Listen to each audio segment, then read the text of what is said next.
नमस्कार मैत्रिणींनो, मी मीनाक्षीस रेसिपीमध्ये तुमचं अगदी मनापासून खूप खूप स्वागत आहे। आज मी बनवणार आहे संक्रांत स्पेशल तिळगुळ पोळी। तर बघा, अतिशय खुसखुशीत ही चपाती तयार होते। तर कुठं कडक होणार नाही आणि एकदम मऊसूद खुसखुशीत ही चपाती राहते। तर बघू शकता तुम्ही, चुऱ्यावरून समजलेच असेल आपली चपाती किती खुसखुशीत झालेली आहे। आजपर्यंत आपलं सारण छान गेलेलं आहे। यामध्ये आपण एक सिक्रेट पदार्थ वापरणार आहे। तर बघा, इथे मी घेतलेलं एक भांड, त्यामध्ये घेऊ आपण 1 वाटी कणिक,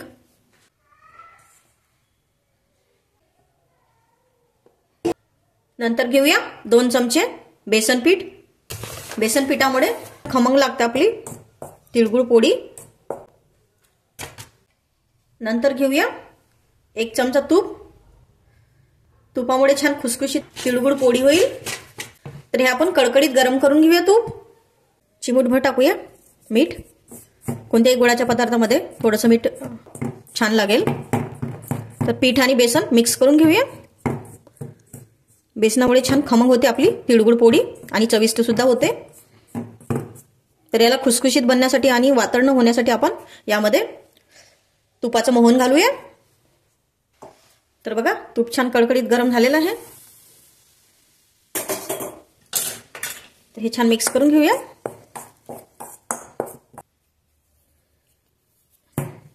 तूप मैद्याला छान चोळून घ्यायचं आहे।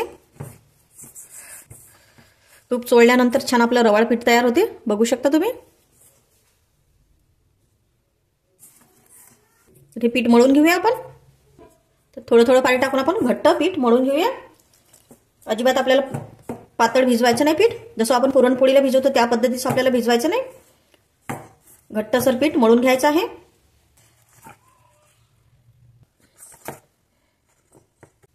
तर वरतून थोडंसं तूप लावून घेऊया, जेणेकरून आपलं पीठ छान सॉफ्ट होईल। तर यावरती ठेवूया आपण झाकण। तोपर्यंत आपण समोरची तयारी करूया। तर बघा, इथे आपल्याला वापरायची जाड गुळाची कढई। कढई छान तापलेली आहे। तीळ भाजून घेऊया। तर तीळ मी इथे पाऊण वाटी घेतलेला आहे। तुम्ही तुमच्या आवडीनुसार घेऊ शकता। लो फ्लेमवरती आपल्याला छान खमंग भाजून घ्यायचे आहे। छान आवाज येईपर्यंत आणि खमंग सुवास सुटेपर्यंत आपल्याला तीळ भाजून घ्यायचे आहे। तीळ छान खरपूस भाजले तर आपली तिळगुळ पोळी सुद्धा जास्त दिवस टिकते। तर बघा, तिळाचा छान आवाज यायला लागलेला आहे। तर तीळ आपल्याला लास्ट पर्यंत हे मंद गॅसवरती भाजायचं आहे। छान मस्त असे फुलले आहे आणि भाजल्यानंतर छान असा तिळाचा चुरा व्हायला लागतो, बघू शकता तुम्ही। तर तीळ काढून घेऊया। इथे मी घेतलेला आहे पाव कप फुटाण्याची डाळ, याला डाळव सुद्धा म्हणतात। तर बघा, डाळव सुद्धा भाजलेला आहे। तर हे आपण काढून घेऊया प्लेटमध्ये। नंतर घेतलेला आहे मी 3 चमचे सुकं खोबरं। आवडत असेल तर घ्या, नाही आवडत असेल तर नका घेऊ, पण सुक्या खोबऱ्यामुळे खूप छान लागते। तर हे आपल्याला गुलाबी होईपर्यंत भाजून घ्यायचं आहे। तर बघा, सुकं खोबरं सुद्धा छान परतलं आहे। तर हे सुद्धा आपण काढून घेऊया आणि गॅस बंद करून घेऊया, बघू शकता तुम्ही। तर हे सर्व साहित्य आपण थंड करून घेऊया। तर बघा, हे सर्व साहित्य थंड झालेलं आहे। तर फुटाण्याचे जाळव यासाठी वापरलेले आहे मी की आपली तिळगुळ पोळी खमंग सुद्धा लागते आणि चविष्ट सुद्धा होते। आणि मेन म्हणजे आपलं तिळगुळाचं सारण सुद्धा बाहेर येणार नाही, यानी बाइंडिंग सुद्धा येईल आपल्या तिळगुळ पोळीला आणि खरपूस सुद्धा होईल। तर हे आपण सर्व साहित्य एकत्र करून बारीक वाटून घेऊया। आपल्याला थंड झाल्यावरच वाटायचं आहे, गरम असताना वाटायचं नाही। गरम असताना वाटलं तर तेल सुटायला लागते तिळाला, त्यामुळे आपल्याला थंड करूनच हे छान दळून घ्यायचं आहे। तर बघा, ज्या वाटीने मी तीळ घेतले होते त्याच वाटीने मी 1 वाटी गुळ घेतलेला आहे। तुम्ही तुमच्या आवडीनुसार घेऊ शकता, कमी अधिक जास्त। हे सर्व आपण मिक्सरमध्ये फिरून घेऊया। तर बघू शकता, छान तीळ दळून घेतलेले आहे। तर बघू शकता तुम्ही, त्याचे आपण लाडू सुद्धा बांधू शकता।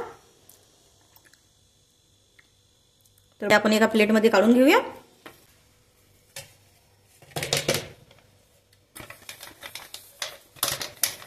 नंतर घेतलेलं इथे एक जायफळ आपण किसून टाकूया। कधीही आपण गुळ वापरला तर जायफळ टाकायला हवं, त्यामुळे छान टेस्ट येते गुळाला। तर बघा, तर हे एकत्र करून घेऊया। तर पोळ्या बनवून घेऊया आता। तर बघा 10 मिनिट झालेले आहे. तर आपलं पीठ सुद्धा छान मुरलेलं आहे. थोडं पिठाला सॉफ्ट करून घेऊया. गोळे करून घेऊया. लिंबाच्या आकार एवढे आपल्याला गोळे करायचे आहे. जास्त मोठे नाही बनवायचे.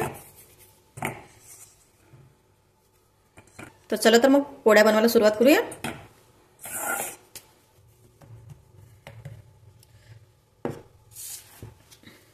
तर बघा इथे मी लावण्यासाठी घेतलेलं आहे गव्हाचं पीठ. खोलगट चाकोली तयार करूया. हे कडानी छान आपल्याला पातळ करून घ्यायचं आहे. आतमध्ये जाड ठेवायचं आहे.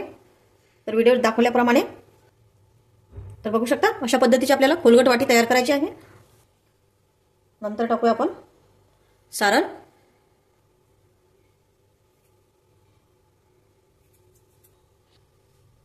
तर बघा अशा पद्धतीने संपूर्ण सारण आपल्याला दाबून घ्यायचं आहे सुरुवातीला आणि छान असं पिठाचा गोळा तयार करायचा आहे.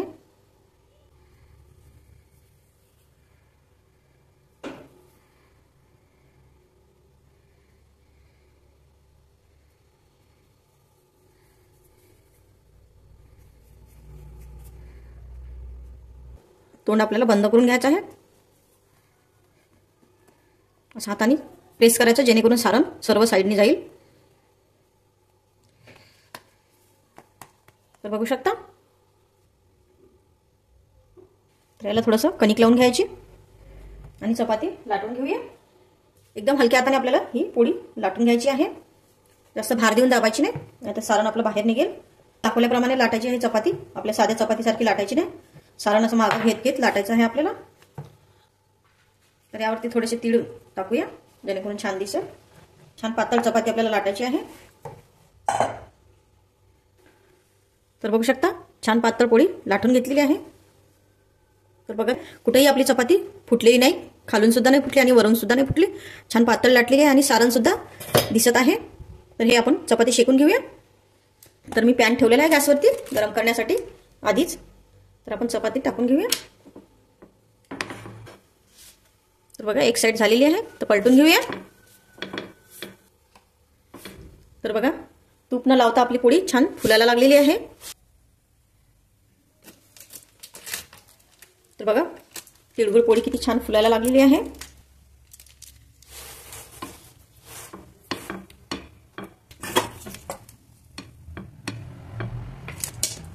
तर बघा किती छान टम्म फुललेली आहे आपली पोळी.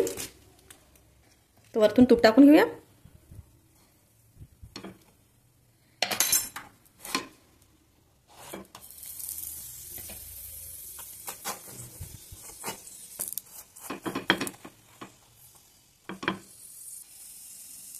तर बघू शकता तुम्ही किती छान फुललेली आपली तिळगुळ पोळी. छान झालेली आहे. तर काढून घेऊया.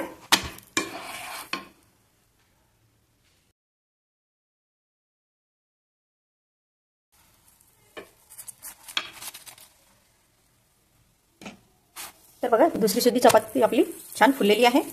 तर बघू शकता तुम्ही.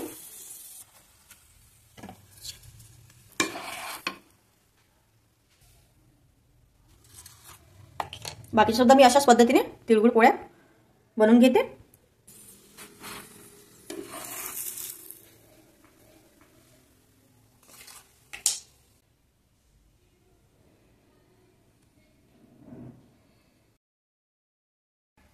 तर तुम्ही सुद्धा या संक्रांतीला करून बघा आणि कशी झाली ते मला नक्की कमेंट करून सांगा.